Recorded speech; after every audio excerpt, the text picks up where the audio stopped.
Assalamualaikum warahmatullahi wabarakatuh. Yang saya hormati Bapak Ibu pembimbing dan penguji. Perkenalkan, saya Ati Aprinda Paramita, NRP 1210171009.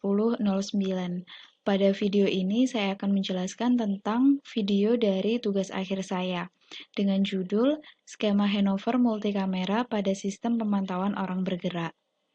Dosen pembimbing satu saya adalah Dr. Insinyur Prima Kristalina MT, dan pembimbing dua saya adalah Dr. Eng Bimasena Bayu Dewantara, SST MT. Berikut ini adalah beberapa hal yang akan saya jelaskan pada video ini.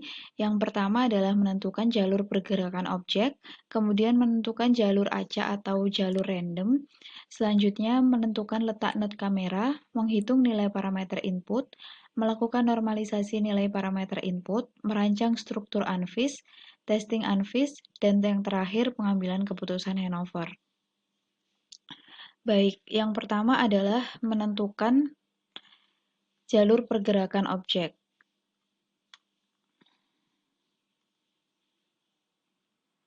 Nah, berikut ini adalah beberapa jalur pergerakan objek yang saya gunakan.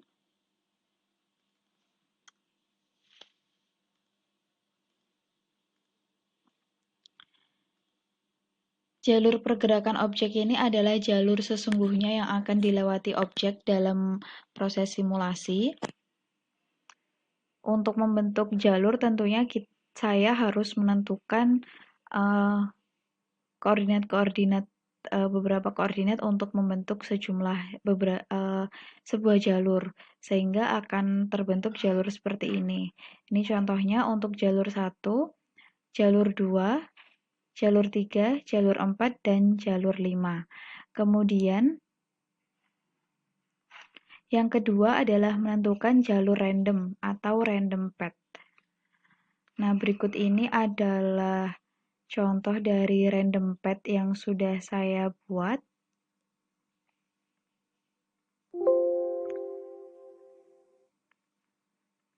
Untuk koordinat random atau jalur random ditandai dengan titik-titik warna merah yang dihubungkan dengan garis. Nah, bagaimana saya mengenerate random path ini? Saya menggunakan aplikasi MATLAB untuk mengenerate titik-titik random, kemudian digunakan sebagai bahan simulasi. Titik-titik random ini digenerate berdasarkan koordinat real atau real path yang akan dilewati objek. Berikut ini adalah contohnya pembangkitan koordinat random untuk rute 3. Berikut ini. Garis warna biru adalah koordinat asli atau jalur pergerakan objek asli, kemudian yang merah ini adalah koordinat random. Koordinat random ini diasumsikan sebagai noise pergerakan objek karena objek tidak akan berjalan mulus. Itulah asumsi yang saya buat pada simulasi ini. Kemudian yang ketiga adalah menentukan letak not kamera. Letak not kamera ini disesuaikan dengan kondisi ruangan dan juga ukuran dari ruangan itu sendiri. Pada simulasi ini saya menggunakan ruangan berukuran 8 x 8 meter, kemudian saya gunakan sebanyak 3 kamera. 3 kamera fix, yaitu kamera yang hanya memiliki jangkauan untuk memonitoring itu hanya ke satu arah saja. Berikut ini dengan jarak maksimal 5 meter, saya menggunakan 3 kamera, didapatkan coverage seperti yang telah digambarkan pada output MATLAB di layar. Untuk kamera 1 ditandai dengan kamera warna merah, kemudian kamera 2 warna hijau, dan kamera 3 warna kuning. Penempatan ini disesuaikan dengan kondisi ruangan sekali lagi, dan saya menentukan ini karena menurut saya penempatan seperti ini penempatan yang lebih maksimal untuk mengcover pergerakan objek pada ruangan yang saya simulasikan. Kemudian yang keempat adalah menghitung nilai parameter input. Menghitung nilai parameter input ini dilakukan secara sistem, dilakukan menggunakan MATLAB. Di antaranya parameter input yang digunakan adalah jarak, sudut antara objek dan kamera, dan juga nilai sudut orientasi objek terhadap kamera. Untuk nilai jaraknya berkisar antara 0 sampai dengan 7 karena ukuran kamera, karena ukuran ruangannya adalah 8x8. Berikut ini adalah contoh data untuk nilai jarak, kemudian untuk nilai orientasi atau sudut antara objek dengan kamera, sudut antara objek terhadap kamera. Kemudian nilai input yang terakhir adalah parameter heading atau sudut antara posisi objek saat ini dengan posisi objek sebelumnya, yang nilainya berkisar antara 0 sampai dengan 180 derajat. Mohon maaf, nilainya berkisar antara negatif 180 sampai dengan positif 180 derajat.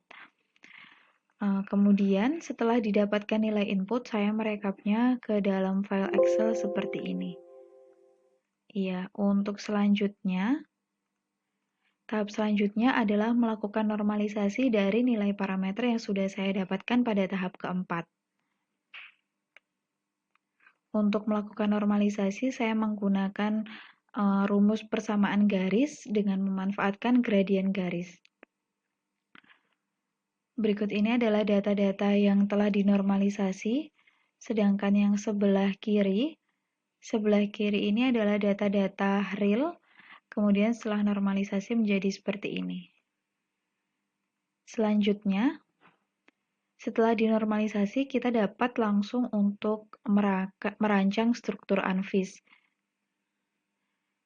Untuk merancang struktur UNFIS, saya menggunakan software MATLAB, di mana di dalamnya sudah terdapat GUI untuk melakukan proses training dan juga testing menggunakan algoritma UNFIS. Untuk melakukan training, terlebih dahulu kita memasukkan data yang akan digunakan untuk training. Berikut ini adalah data yang akan digunakan untuk training sebanyak 525 data. Kemudian kita generate FIS. Ini adalah numbernya. Untuk tipe membership functionnya saya gunakan Gaussian. Kemudian kita training. Berikut ini adalah contoh proses trainingnya jika menggunakan UNFIS. Setelah itu nanti kita dapat melakukan testing, dan setelah itu testing UNFIS dan juga pengambilan keputusan handover. Berikut ini adalah data-data yang saya dapatkan dari hasil perhitungan output menggunakan UNFIS. Pengambilan keputusannya, contohnya adalah seperti ini. Ketika menggunakan UNFIS, berdasarkan beberapa percobaan, itu saya menentukan nilai apabila output dari UNFIS di atas 0,4, maka pengambilan keputusan handover-nya adalah berstatus iya.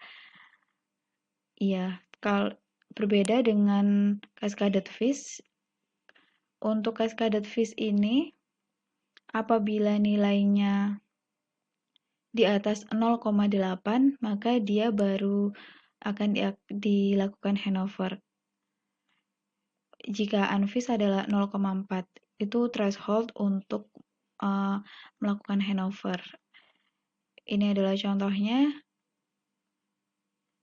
Ini untuk sebanyak beberapa posisi pertama sampai dengan yang saya tandai dengan warna oranye, berarti dalam pengawasan kamera 1. Kemudian berdasarkan gambarnya, berdasarkan gambar ini kamera 1, kemudian dia berjalan ke kamera 3. Berarti setelah kamera 1 ke kamera 3, setelah itu di atas 0,4 outputnya, maka dia di handover ke kamera 2.